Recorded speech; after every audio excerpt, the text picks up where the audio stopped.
guys, welcome back to my videos. I'll be talking about two things today: X-Men 97 and If.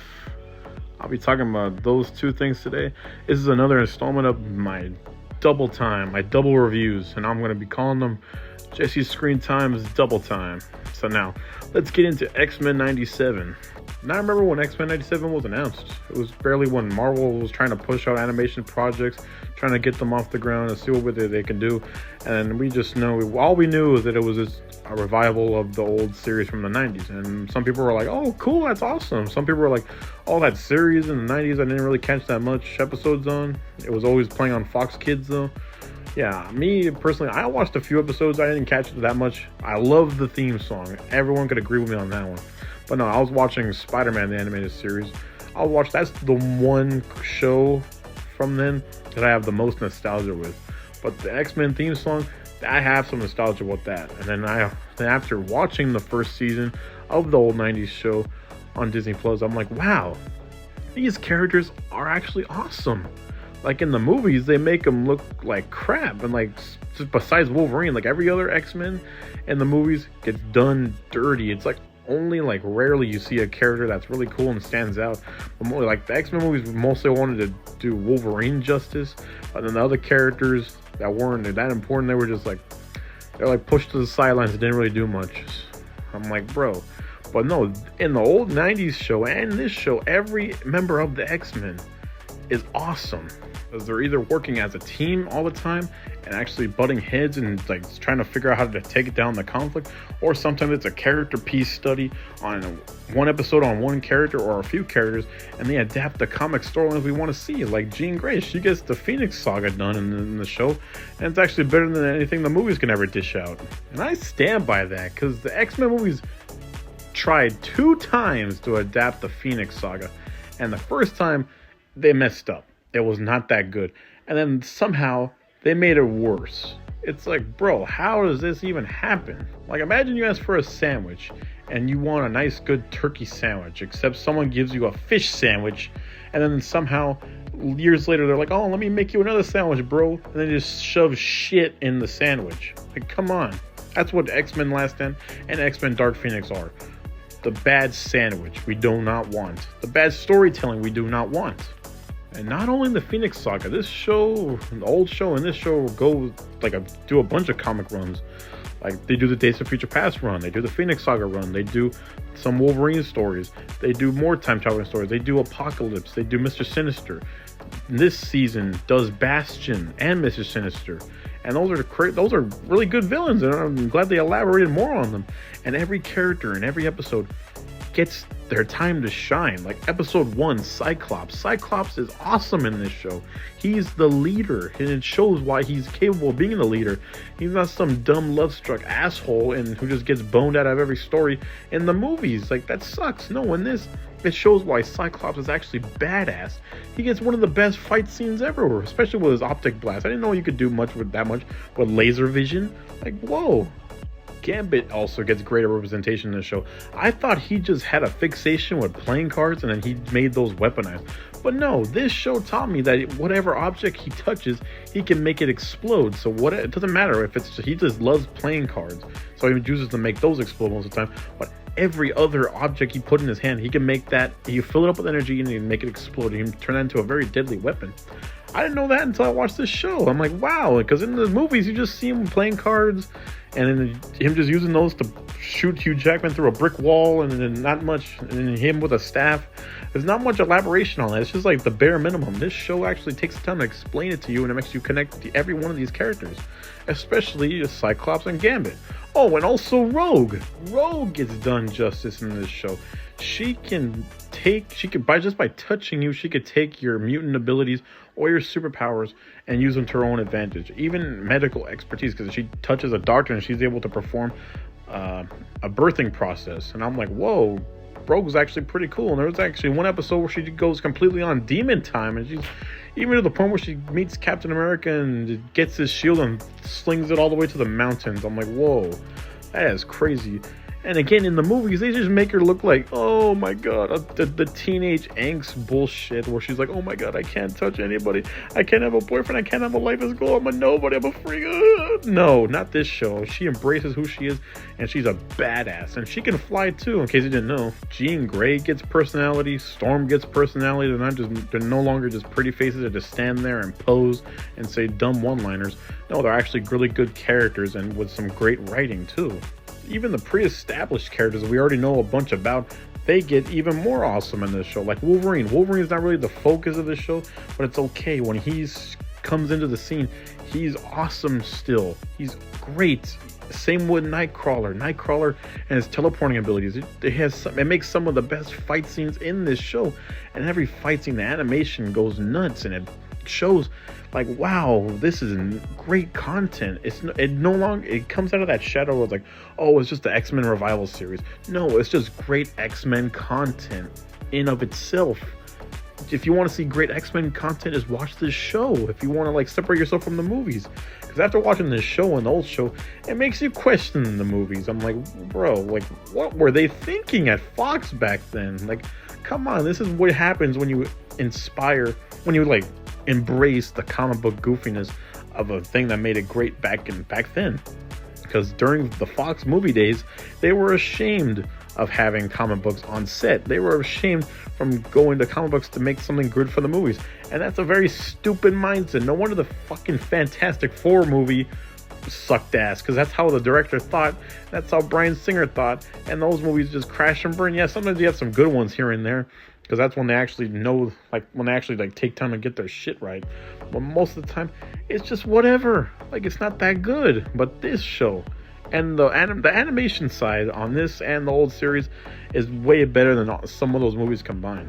Like, come on. Here's another hot ass take. This show has better animation than Invincible. There, I said it. Sometimes when I'm watching Invincible season 2, I'm like, bro, this took 4 years to fucking get out to us on Amazon.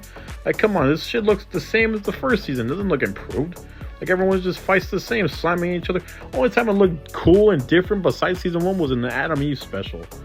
And then that's it. Season 2 just looked kind of janky, and it just looked normal. Didn't look anything crazy like they kept hyping up to say, oh, it takes a long time to animate. I get that, but like, come on, bro. You could do something better. And this show truly shows you could do something better, especially in the fight scenes, bro. The fight scenes in this show are some of the greatest fight scenes in X-Men. Like, come on, especially on an animation standpoint. Like, bro, look at this. Cyclops, definitely the good guy. Hang tight.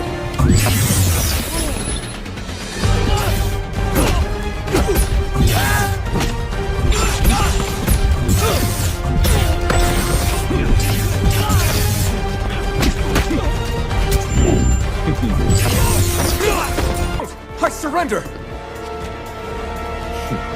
Not.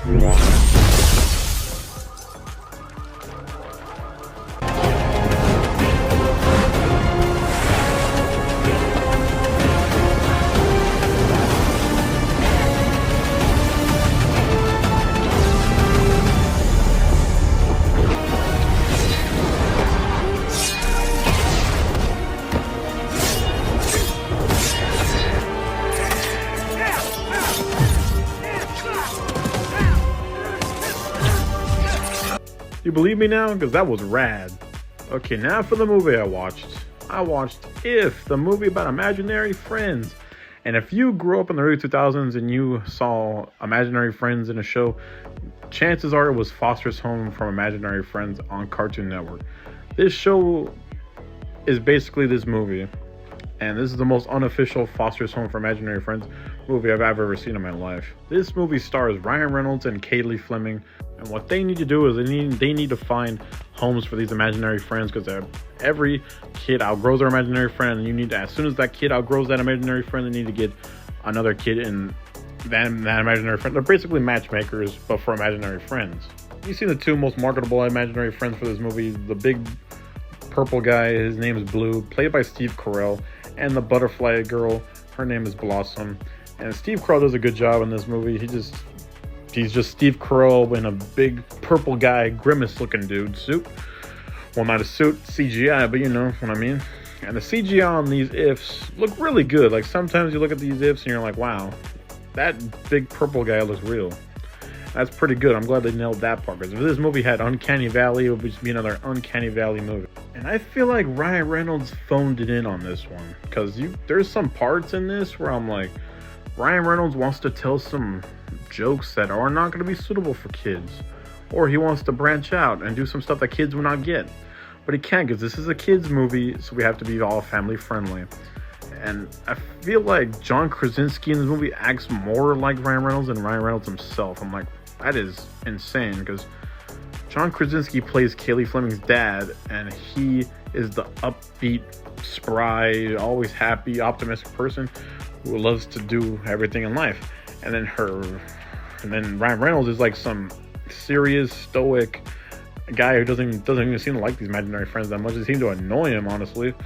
And he's just like going through the script, trying to get to the end of the scene and trying to make this movie as best as he could. Sorta. John Krasinski's trying to make this movie work. And John Krasinski directing and writing this movie, that's a big change, because the movies he's done that before is A Quiet Place. And going from a horror movie to a kids movie, that's a switch. That's a jump I never thought I'd see. But you could tell it's very different, especially if you've seen A Quiet Place. And you're probably like, yeah, it's supposed to be a switch because this is a kids movie. Yeah, but it doesn't mean it fits them that well, because some parts he's trying to make work and some fall flat on their face, especially some pacing and its lack of conveying the right information to the audience. Because there's some parts where you're like, why is this happening? Why is he here? Why is she there? How come this is happening? What do they want with this girl?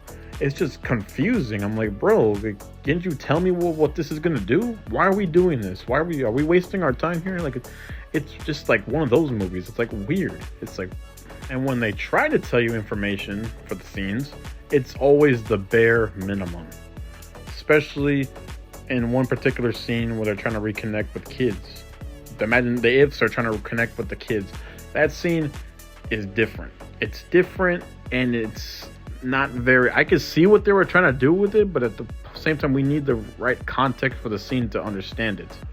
I'd say the best scene in the movie is when Ryan Reynolds is going through the imaginary friend's home and he's going through all these different environments.